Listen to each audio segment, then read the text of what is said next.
भगवद गीता का पहला अध्याय महाभारत के युद्ध की पृष्ठभूमि में स्थापित है, जहां अर्जुन और कृष्ण के बीच संवाद का आरंभ होता है।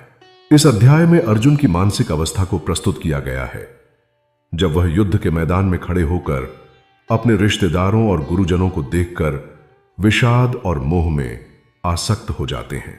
उनके मन में कर्तव्य और दया का संघर्ष होता है, जिससे उनकी निराशा और करने की निस्संकोचता व्यक्त होती है। अर्जुन का यह आंतरिक संकट के क्षण में भगवान कृष्ण उनका मार्गदर्शन करते हैं। अर्जुन कहता है कि वह अपने कर्तव्य का पालन नहीं कर सकता, क्योंकि वह अपने परिजनों को मारने की कल्पना भी नहीं कर सकता।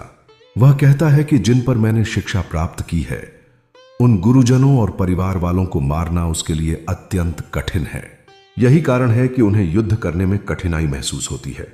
भगवद गीता के पहले अध्याय के श्लोकों में अर्जुन का यह युद्ध के प्रति विमुख होना न केवल व्यक्तिगत स्तर पर बल्कि सामाजिक और नैतिक दृष्टि से भी महत्वपूर्ण है। यह दर्शाता है कि मनुष्य के लिए भावनाएं और संबंध कितने महत्वपूर्ण होते हैं। इस प्रकार अर्जुन का मनोबल गिरना एक दार्शनिक प्रश्न उत्पन्न करता है कि क्या सही है और क्या गलत। यह सरल प्रश्न युद्ध में एक व्यस्तता को प्रस्तुत करता है, जहां हर निर्णय का बहुत दूरगामी परिणाम होता है। भगवान कृष्ण का उत्तर आस्था और ज्ञान का उपदेश देने के रूप में आता है। पहले अध्याय में केवल अर्जुन की दुविधा की व्याख्या की गई है, लेकिन इसका महत्व आशा और विश्वास की व्यवस्था के संदर्भ में है। यह अध्याय एक परिचय के रूप में कार्य करता है, जो दर्शाता है कि प्रत्येक व्यक्ति के भीतर निरंतर भीतर की लड़ाई चलती है।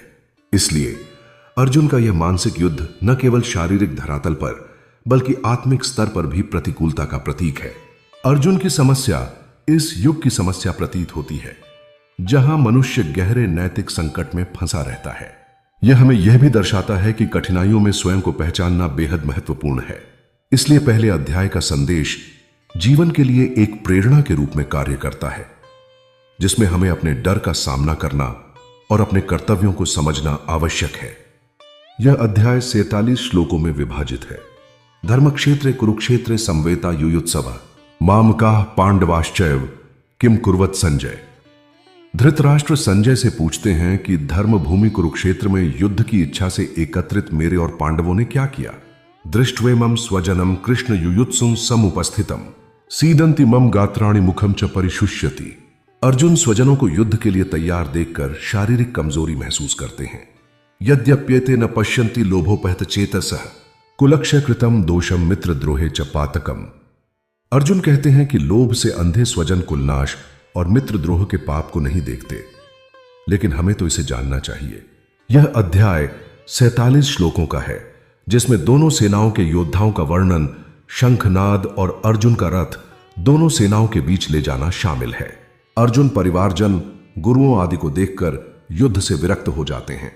इस अध्याय में कुरुक्षेत्र के युद्ध के मैदान में अर्जुन के अंतर्द्वंद्व का वर्णन किया गया है। युद्ध की तैयारी के बीच अर्जुन अपने रिश्तेदारों और गुरुजनों को देखकर संकोच में पड़ जाते हैं। उनका हृदय लड़ाई के बजाय करुणा और नैतिकता से भरा होता है। अर्जुन अपने धनुष बंधन को खोलकर आदेश देते हैं कि वे धनुर्विधान का पालन न करें।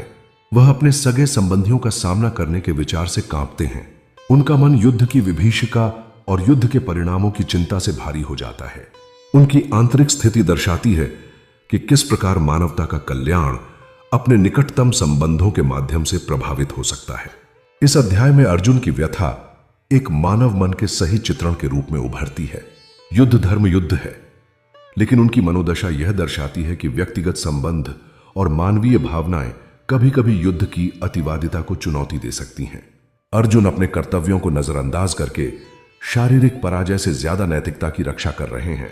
अर्जुन की यह स्थिति याद दिलाती है कि युद्ध केवल बाहरी लड़ाई नहीं है, बल्कि यह एक आंतरिक संघर्ष भी है, जिससे व्यक्तियों को अपने नैतिक मूल्यों और कर्तव्यों के प्रति अपनी उच्चतम उत्तरदायित्व अनुभूति करनी होती है।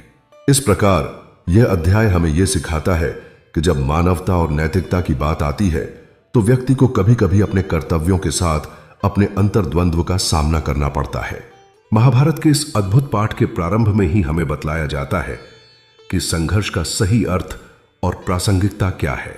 अर्जुन का संतुलन बनाना और अंत में अपने कर्तव्य की उपस्थिति से अवगत होना इस अध्याय को महत्वपूर्ण बनाता है।